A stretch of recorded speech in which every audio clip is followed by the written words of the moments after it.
Good evening, ladies and gentlemen. I say this to you tonight in all sincerity, that I'm just happy to be a product of this country and no other. Yes, I have British citizenship, but that is in the past, when I lived in England.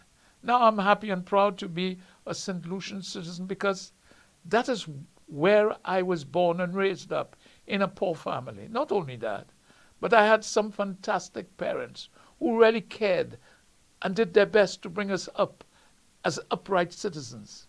This is what is now missing in our society with the young parents we now have.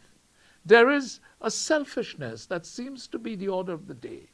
It is sad to say that our young have become lazy and somewhat dishonest and envious of others.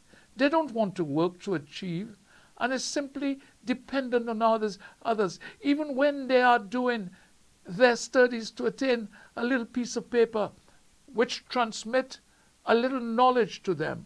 However, what aggrieves me is that they always want to blame government because that is the only excuse they can find.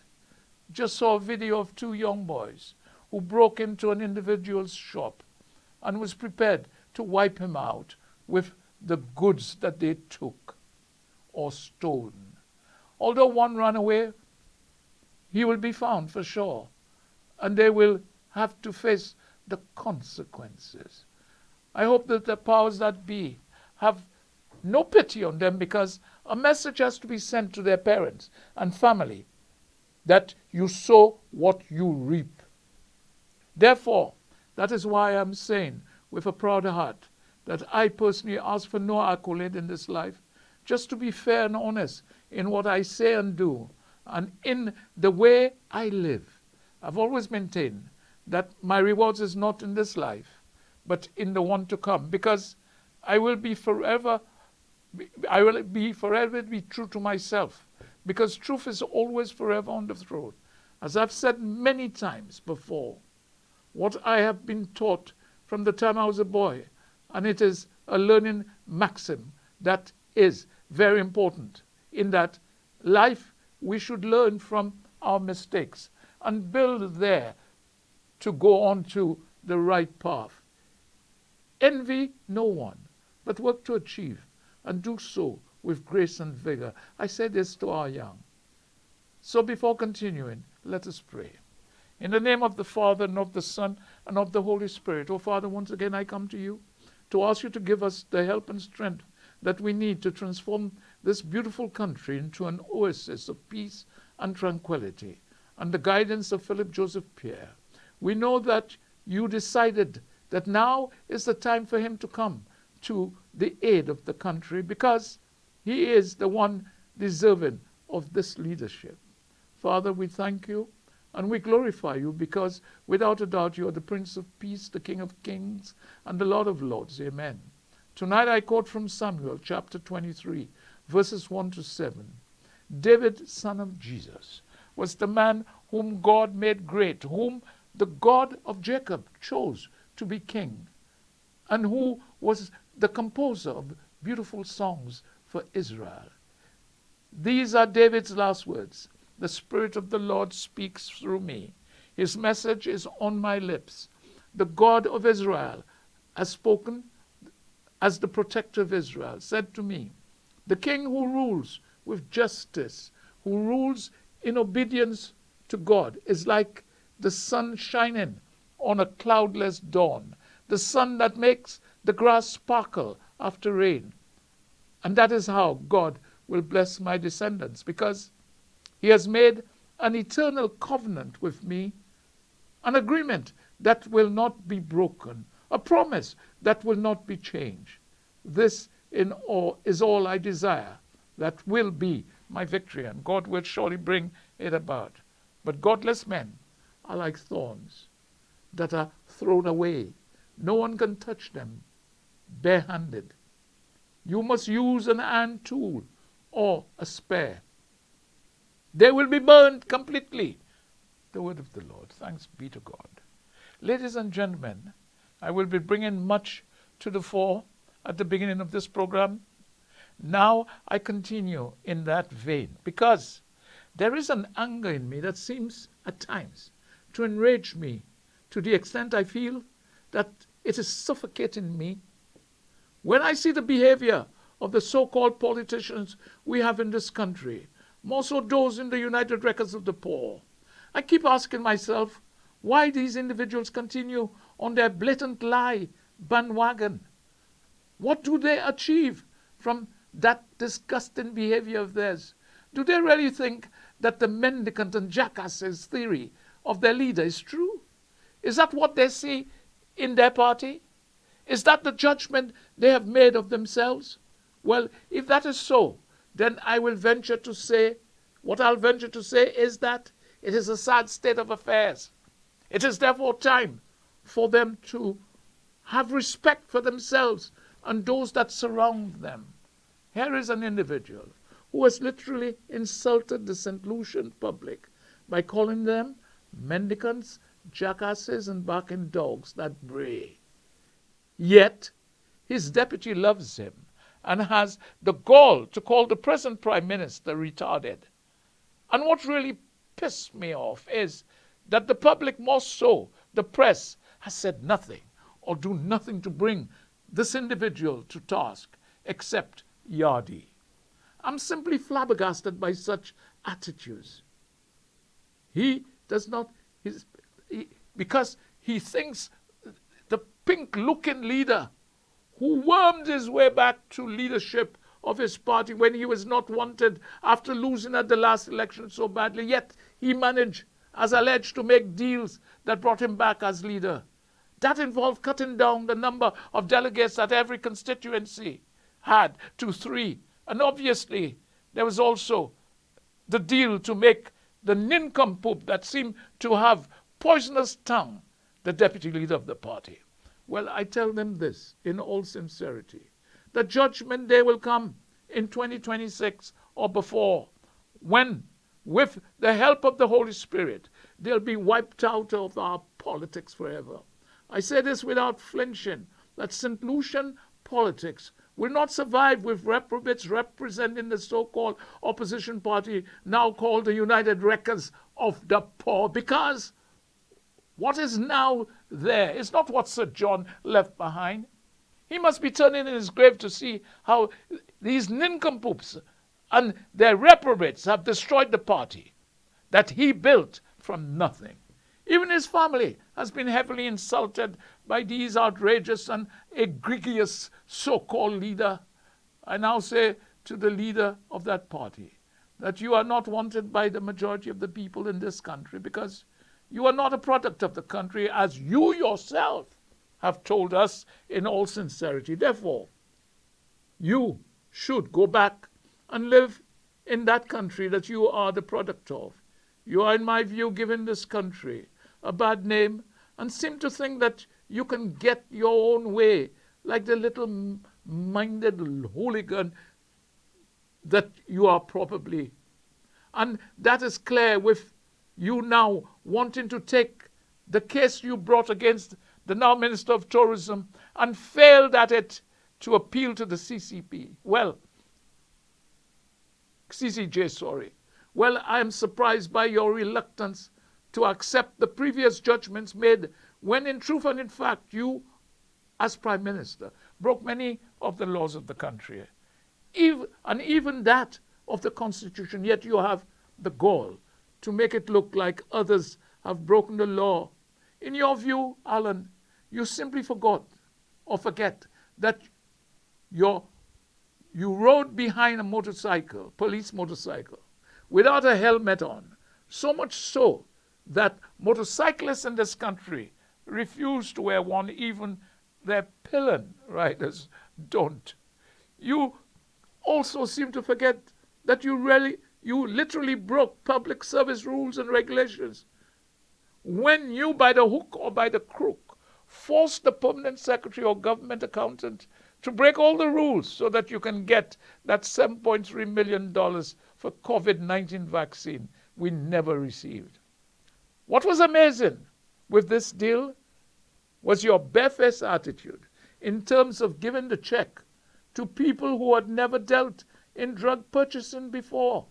However, They were your friends, I suppose. How in heaven's name can that be? And in my view, you should be prosecuted by the special prosecutor for such an act.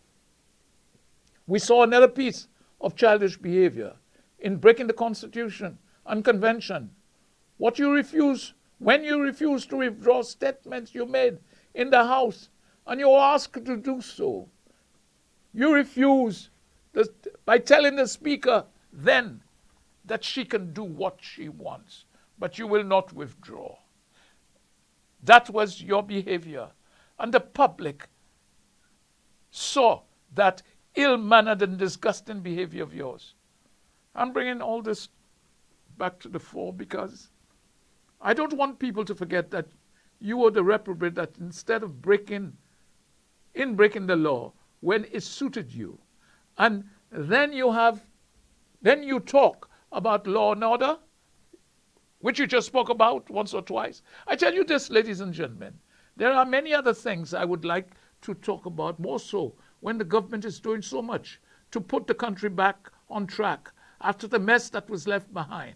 However, it is important that we know that this leader of the opposition should be shown the door out of our politics because he and some of his henchmen are a blight on the good work that is taking place by this present government. Minister King made some remarks on the accusations he made at the past government of Alan Chastanet also, that it is clear that the opposition who are now having protests on health and OKEU should be ashamed to show their faces on the issues that existed during their time in office. They simply forgot that the OKEU was closed during their term in office for 4 years. What was obvious was that the hospital was ready for commissioning during Alan's term, but remained closed, as I said. And the only thing that chased them out of Victoria was COVID-19.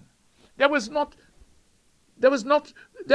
organized, or that was not organized, or had plans in place to deal with the situation because they had put nothing into the OKU unit during that period. He made it clear that it started under the watch as Prime Minister, and this was followed by the Kenny's administration, and then the last government of Alan Chastanet. They all seem to forget that it was during their stint in sending people to Martinique that they could not pay debt incurred, and it was the government in coming into office who had to pay what was owed. This last government seems to have short memories and is suffering from amnesia. These sons of as I will say, as far as I'm concerned, is some of the most dishonest people we have ever had in our politics. And what grieves me is that there are the jackasses who still support the crime that took place under that government, or alleged crimes. And now they want to accuse this government of the fault of the crimes rising, or which has risen to do with them. They forget, in my view, pardon the pun, that they were bastards. And they encourage crime nearly in every nook and cranny in the country.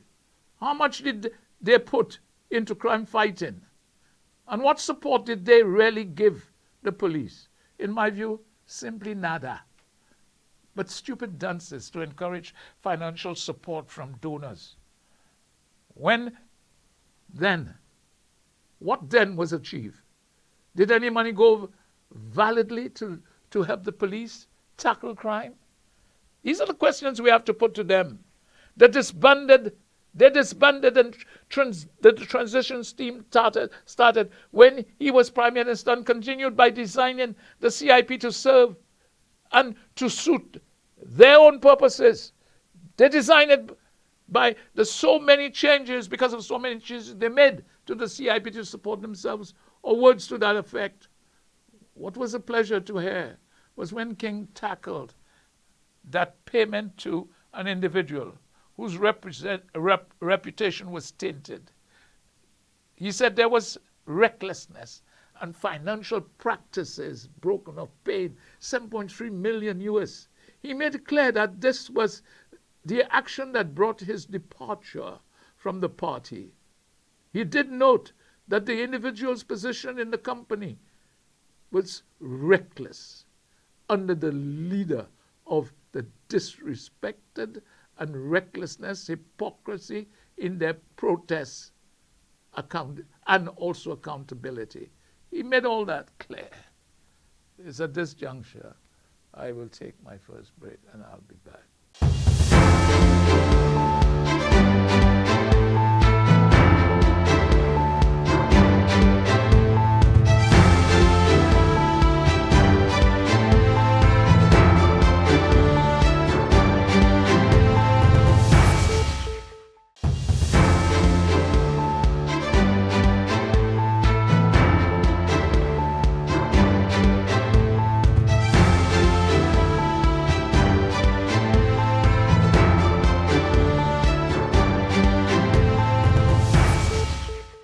Welcome back to Moving Forward. And listening to Stephen King, I now add that Alan, as alleged, in all sincerity, as an individual, was more than a pathetic liar. However, his whole attitude is now a venomous drug in the higher echelon of that party. We are witnessing this in the deputy leader, the so-called chairman, the head of the PR unit, and the deputy leaders, especially one called Coco Lorum. However, the first deputy leader seemed to forget that at one time he said that we could see yellow as far as the eye can see, in order then to give the impression that in coming together for the last election, their win was a foregone conclusion, and that this party would be the winner, or his party would be the winner. Well, lo and behold, he was kicked out with a venomous kick in the ass. What a con artist and a con merchant that they are, in essence. A basically dishonest individual. That is what we have on our hands.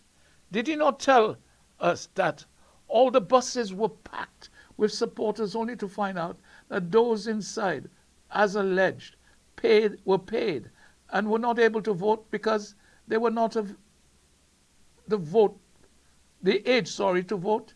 I bring this all to the fore because of the blatant dishonesty that these individuals are all about. This particular individual had the goal to build a box at St. Jude and told us that it was a modern hospital. He was building, as I've mentioned before. Yet the amount of money spent, as alleged, the figures on that money is yet to be seen and is not forthcoming to the public so that we can assess what has been spent and to an extent. If not, where did some of that money go? I want to ask a simple question as to whether a form of dishonesty was involved or even corruption, as alleged. The cul-de-sac highway and bridge, have we got the facts, money-wise, on that deal? I will also want to know what took place, money-wise, on the deal with the road up north. That was virtually left in a shambles after the last election. Under the last government, there is a long list of cases where millions were spent, but we have nothing to show for it. Not only that, we have not seen the paperwork in terms of contract and money spent. Much of it was when this individual was Minister of Economic Affairs and when he was Minister of Communications and Works.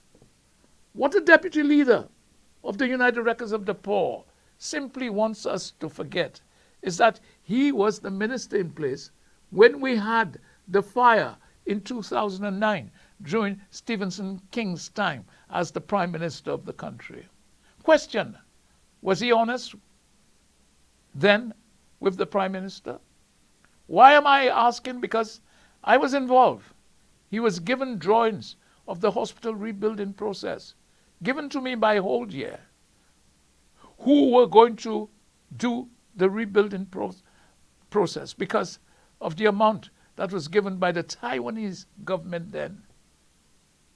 The fire took place because I was the go-between. When the fire took place, I was the go-between the Ambassador Tom Chu and the Prime Minister Stephenson King and the Taiwanese company Holdier.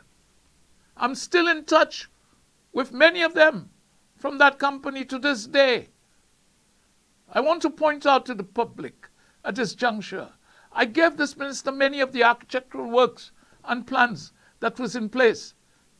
And on my return from Taiwan in 2016, I brought some back with me, which I photocopied and passed on to the individual then. I believe without a doubt that this individual, in my view, has a lot to answer for, together with his leader at present. The special prosecutor should go into every deal he made, although he insists to the public that he has nothing to hide. But this I see as a piece of psychology because he is somewhat blasé in what he says and do, because he is now opening his mouth a lot more than before. And he is of the opinion that the special prosecutor is probably finding it hard to tie him into anything. It was alleged that he dealt with very few people, and those he did deal with were very close friends of family who will not spill the beans, so these things. All I can say to him is, tanti tanto, time will tell. Not too long ago, we saw the Mamagaya with his placard. I don't know whether they superimposed that he is the one who sold the Kaka Beth. Yet, this was not something that many St. Lucians had known. It shows you the duplicity of the last government, and honestly, when I hear that people say quite categorically that both parties are the same, I do take offense, because many deals were done without the knowledge of the public or the opposition during the period of 2016 to 2021. That is a fact, and consequently this government is burdened with the ludicrous policies of the last government. That is one of the reasons why Stephenson King said enough was enough and walked away from the duplicity that was taking place. Here is the guy, talking about nothing was done for Vieux Fort for 27 years. That's what he said. And that Philip has made it worse. But for some reason, he does not care. Well, we all now know that one of the sports that was taking place on the Kaka Beth is no more. And it seems the seller is proud of that. What many were not aware of is that the leader of the opposition was part of 3 in the Caribbean who are leaders of what we term conservative leaders. What a load of nonsense. And that is why Kif Michel invited Ireland to be guest speaker at their 40th year celebration of that party.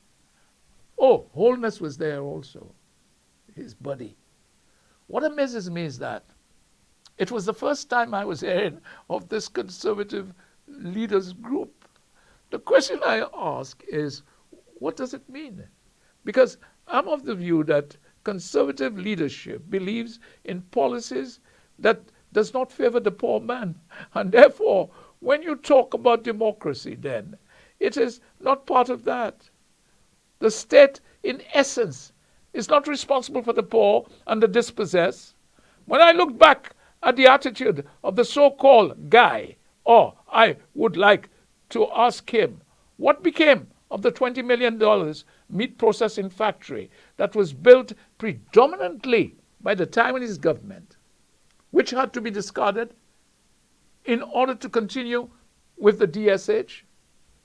T.O.R. King said it had to be demolished and 2 smaller ones would be built elsewhere. My question is twofold. What happened to all the equipment that was in that building? And further to that, were these 2 buildings ever built by T.O.R. King? The meat processing I'm talking about. Therefore, the people of St. Lucia, more so of the South, were conned by the United Wreckers of the Poor and not the Labour Party. Yet here is the deputy leader making rash statements that the Labour Party does not care for the people in the South, i.e. Vieux Fort, and find it very hard to understand what or why they continue to vote Labour, because the representative who was Prime Minister for 3 terms did not care. And now Philip, the present Prime Minister, cares even less.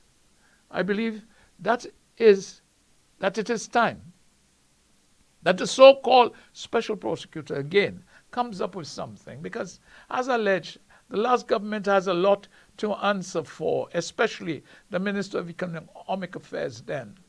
There are many questions that have to be answered, that seem to be held in abeyance, and I fail to understand why. Yet the opposition seems to want to pass all its neglect of the economy onto this government in order to make it look as if they are the guilty party, especially where law and order is concerned, medical problems is concerned, together with the infrastructure, education, housing, etc. Yet when one looks at the last government, they were not really concerned about the public services, but as some would say, to look after the family, friends, and foreigners, the FFFs. We must never forget that. When they came into office in 2016, they cleared many of the top positions to put their people who supplied them with material from the service as alleged. And as I have said time and time again, the Labour Party never moved them around when they came into office, and therefore they're still there, creating their underhand methods of upsetting the apple cart or taking the time to put policies in place, taking time. That is government policies, as alleged. Once again, I want to ask the past government as to where is the costing for the road up north, the cul-de-sac redevelopment program, together with the Millennium Highway project. Can we see the amount that was put aside for the Grand Riviere Playground development program? Also, the tennis that was designed for Union, where I live, which now seems to be transformed into a paradise for cow grass. What infuriates me is that every time one hears the United Wreckers of the Poor, they seem to complain about 2.5% that this government has added on, say, gas price, etc. Yet these hypocrites seem to forget that their fight to stay alive, which was their election promise that they never fulfilled, they conned the country into believe that they had every intention in sooner or later removing 15% VAT because it was burdensome for the poor. Yet what they did was to remove 2.5% on VAT and then added 12.5% on 40 or 50 goods that was VAT-free previously to help the little man. They seem to forget the con trick they played on the voters. And today they're kicking up a fuss on this government, 2.5% on gas, etc. They're now putting some of the concentration on crime and fail to come to the realization that crime incubated under their watch because they failed to put in measures that would have been beneficial to law and order after COVID-19. I would really like to ask them what they did with the funding that the World Bank gave to small islands like ours to help in mitigating the problems because of COVID-19. Not only that, after receiving these monies, why in heaven's name did the Prime Minister then have to take the $7.3 million of our money to pay for vaccines that we never received? I now ask, who is responsible for getting that money back when the rules and regulations were broken because we had a Prime Minister who literally did not care about law and order and policies, as I mentioned before, that applies in good governance.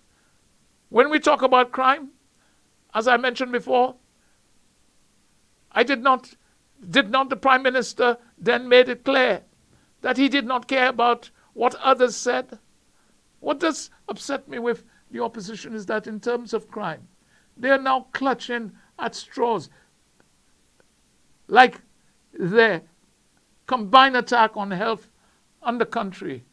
What is amazing to me is that when in their time they were prepared to have a health service that would have been privatized. Yes, St. Lucian, you forget. These individuals seem to forget very quickly what their plans were then. And it is still part and parcel of their thinking, even though they are not in office. Ladies and gentlemen of St. Lucia, and those listening to this program, I want to remind you time and time again that the opposition can never be trusted to get back into office as long as they have the same upper echelon of men and women. For example, I heard Guy Joseph in Vieux-Fort not too long ago, and he was simply astonished by the garbage. I was astonished by the garbage that this individual espoused. And honestly, I was somehow horrified by his talk on rising crime levels, yet much of what he was saying and the manner that it was said was encouraging crime. But he would not realize that because he does not have the mental capacity to differentiate his manner of speech that would not incite people. Maybe, just maybe, it could have been said differently, but he would not have understood this. This is the same individual as a minister in the House. When he was asked by the Speaker, Mr. Daniel, to apologize on several occasions, and we must never forget that he simply refused. And above all, walked out of the House instead. This is the same Mama Gaya who said to a reporter, "I don't talk to criminals," or words to that effect. When a question was put to him, because he's Mr. Perfect, he on another occasion told another reporter, as though he was a piece of shit, pardon the pun, "I will talk, I will not answer you. I will not talk or answer you." We must never forget the caliber of man we make deputy leader or have made deputy leader of a party, when his behavior is that of a, you know what we used to say in the old days, a wharf rat, as we once used to say it. He has shown time and again that he has no class, just like his leader who told the same Speaker, Daniel, as Prime Minister, when asked to withdraw a derogatory statement, that you can do, he said to Daniel, "You can do what you want. I will not withdraw the statement." This was the signal that these individuals were sending out to our young in our society. And now they have the gall to talk about rising crime levels when they were the ones encouraging youngsters by their action to defy, the rules and regulations of the House. The leader of the opposition simply forgets that he was the Prime Minister when he rode, again I say it, behind a police motorcycle without his helmet. Was that not a classic piece of law breaking? I believe that we have to continually remind these individuals that their behavior was unbecoming when they were in office. In my view, the majority of the upper echelon of the United Records of the Poor, and that they must be called out when necessary. And in my view, they are what I would term stupid narcissists, and therefore those who truly love the United Records of the Poor must simply rebel and take their party back, because it is heading down the slippery slope of oblivion. The United Workers' Party, please remember this. This, in my view, is not the party that Sir John would want to lead if he was here with us. He was a man of principle and one who did not understand, or did understand, what hard work was all about, because during the period of hardship in St. Lucia, people died in the 30s. He and people like my father, as I said before, left St. Lucia and went to Curacao to be painters. Yes, painters. It was hard times for Sir John too, before he became a lawyer. Many will not know the history of Sir John. So tonight I say this in all sincerity, that the Gaia's speech in Vieux Fort and elsewhere was simply outrageous, egregious, and in its demeanor, both in approach and the way it was said. He has convinced me without a doubt that he must never be re-elected, more so when he had the gall to call the Prime Minister retarded, and also that he acts like a slave master. Can you believe that? He went on further to make it look as if the Prime Minister dislikes Vieux Fort or Vieux Fort people, and to the extent that he fails to understand why they vote Labour. I tell him this. Maybe, just maybe, they don't trust people like you. Was it not you who sold again the Kakabef? Oh, you forget that. This government, in my view, had a plan of action which in the near future would give the country, this government, high quality care, the highest if possible, instead of the privatization that the opposition was planning. It is their commitment to increase beds at the hospital. When I think of the box that the Mama Gaia was building in Vieux Fort as a hospital, it showed me that he had no humility, no decency, and no respect for the people of the country. The OKEU, as I said, was built like a hospital. Go and look at it. And not like the box that gave every indication that it was a school. For what? I don't know. Ladies and gentlemen, I let your mind wander and answer that question for yourself. When I looked at the higher echelon of the United Records of the Poor, they don't seem to have learned from their mistakes when they were in power. All they seem to be about, even now, is to defend themselves by passing on their dishonest acts on the present government, instead of admitting that they made mistakes because they are human. That is all they have to say to the people. The question is, why do they continue with this charade? Because they believe in their conservative leader that St. Lucians are nothing but mendicants, jackasses, and barking dogs. Remember, conservative leader. We must use that now. There is no other idea that can come into my mind. What I have comprehended by their attitude is that if they ever win an election in St. Lucia, oh my God, we will see two different societies. The have and have-nots, which would mean that 20% will have all and the 80% will be the have-nots.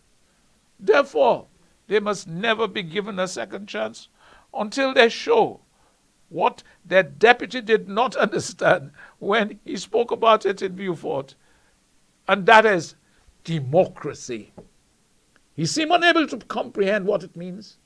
I believe that he needs to read a little bit more on the classic political writers like Plato, Aristotle, Hume, and many others, too numerous to mention. It is at this juncture I'll take my break and I will come back.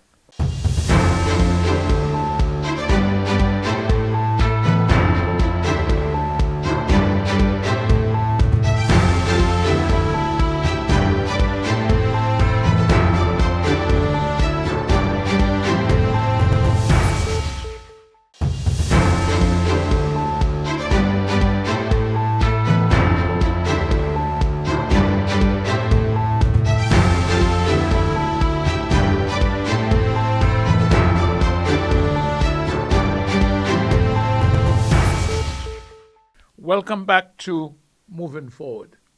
Well, ladies and gentlemen, it seems that the opposition United Records of the Poor, I call them that, now want an early election.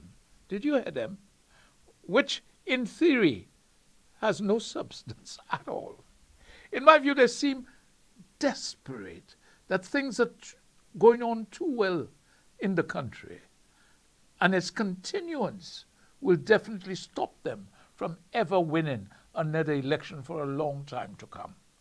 This government is doing its best to put the malady that they inherited and that this country suffered under the United Records of the Poor.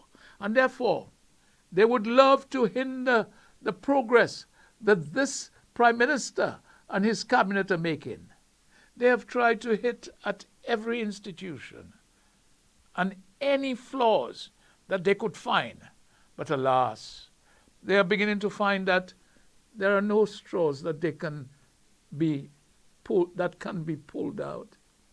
St. Lucians, don't forget how they went about CIP with their Martinez charade that mounted to nothing, and may even lead Martinez being taken to court for involving the St. Lucian government in his affairs with Galaxy. What I saw on the 25th of November showed that the opposition is beginning to lose it by wanting this government to call for an election now, when they in office took 5.5 long years in power and would have gone to 6 years if the public did not say quite categorically enough was enough, and made no mistake in throwing them out of power, almost into oblivion, as I've mentioned time and time again. The Prime Minister criticizes the opposition in no uncertain terms because they seem to be trying their best to stir up unrest in terms of an early election. This act is a deliberate creation that has no substance, and that is in order to pretend that there is chaos in the country. People are not that stupid. The Prime Minister disregarded this as a power-hungry situation by the opposition, who seem no way back by the numerous progresses that the present government is making. They thought that they could not be because it would not be because they left the country in such a state that regardless what this government would find that they would find it difficult to put things back in order, so they'd look bad. What it shows is that there was without a doubt a bunch of nincompoops in the last government who knew Jack, I would say, S, finishing with T, about running a country. Their planning was the poorest I'd ever seen. There was no short-term or long-term plan, more so with financing. As I mentioned before, the cul-de-sac, the dam desilting, the road up north and many other projects showed no real planning, but just off-the-cuff situation in the hope that it works. This was without a doubt a psychological ploy in order to pull the wool over the eyes of the public that work was being done before the election. Did they not destroy 2 newly built buildings, Par oublier Saint-Lucie, at St. Jude, to put the monstrosity of a box that they wanted us to believe would be a hospital? Can they tell us how much these 2 buildings cost? This showed us the mentality of these nincompoops led by their Minister of Economics at the time.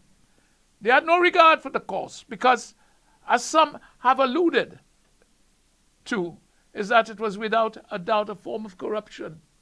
And the special prosecutor, again, should look into this seriously.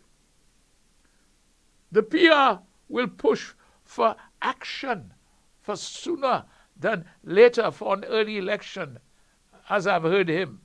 The government will be foresee things to come sooner than later.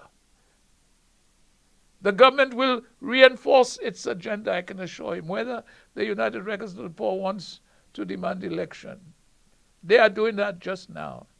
They are, in my view, that is the opposition grasping at straw, because there is no way into government for them for a very long time.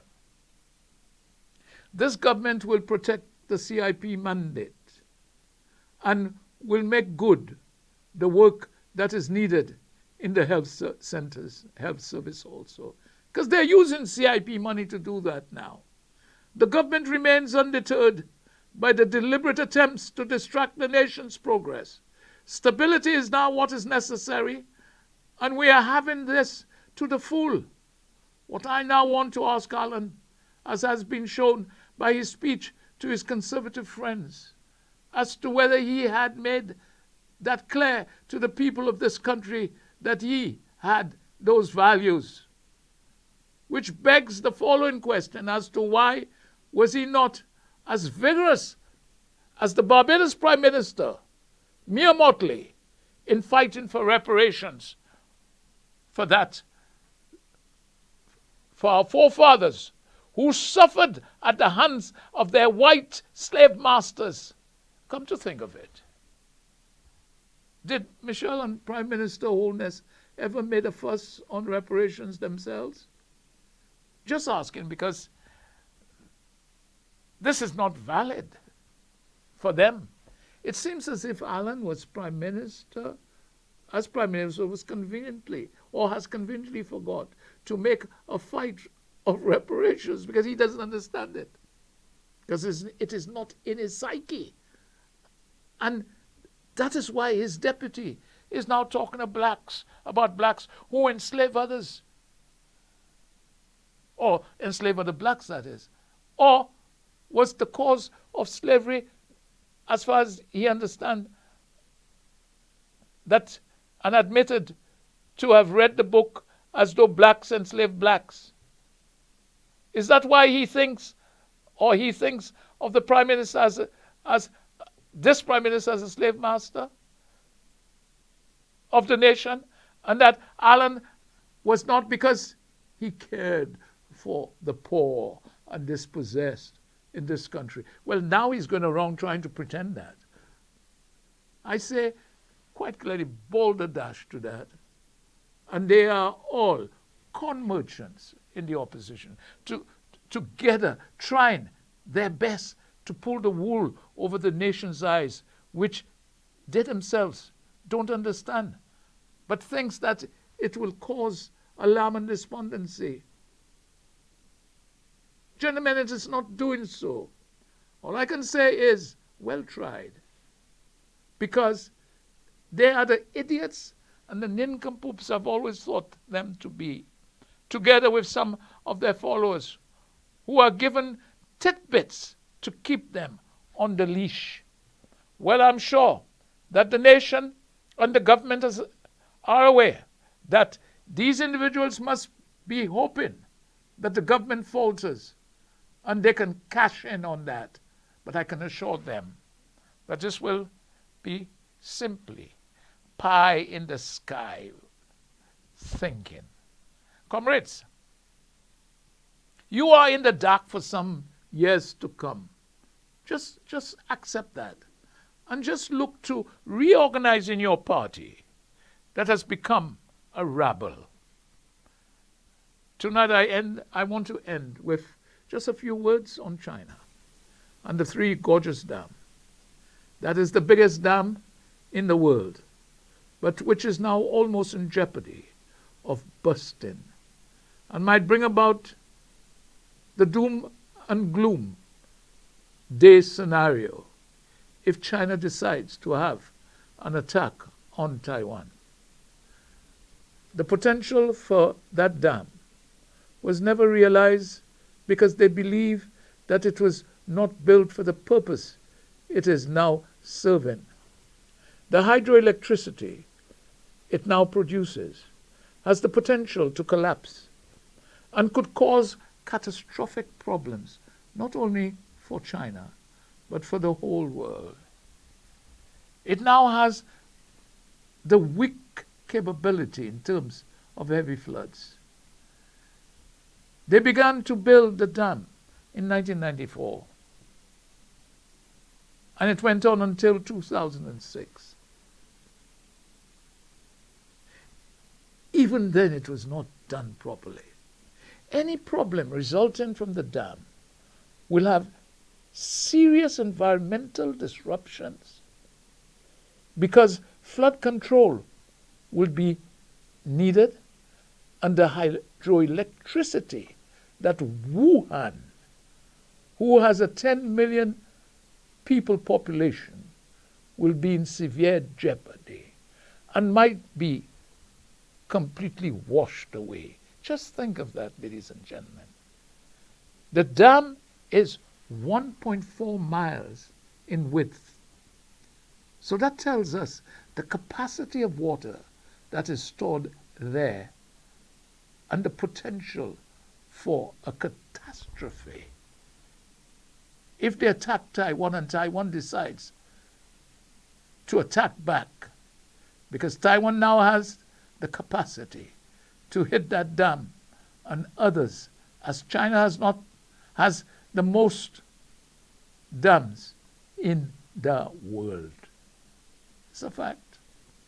I bring that to the fore because the Chinese leader Xi Jinping seems not to care about the consequences of bringing Taiwan under the One China policy or principle.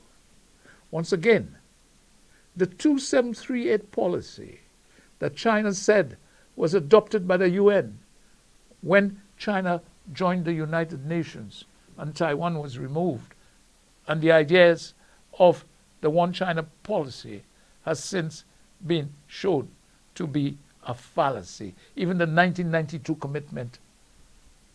And 3 big countries have said enough is enough.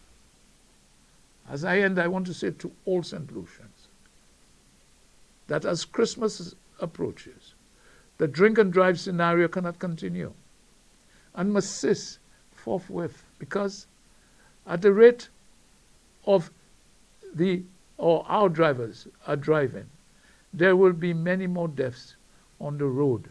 And therefore, our policemen have to be vigilant. And I will say it again and again, that we need more policemen on motorcycles on our road, so that the presence of policemen are simply everywhere. That is my advice to the government. But who am I? Once again, in closing, I say it again, that I have tried to be honest as best as I can, because none of us are perfect. I believe sincerely that to be honest is to confront the truth, however unpleasant and inconvenient the truth may be. I believe that we have to expose it and face it if we are to achieve a better quality of life, not only for ourselves, but for our children and their children. Therefore, I say a pleasant good night to you all, and to always remember that we were born black and should be proud of that. God bless you all, and drive carefully on the roads. God bless, and good night and goodbye. Until we meet again next Sunday, it should be a lovely night before our Christmas break. God bless you all.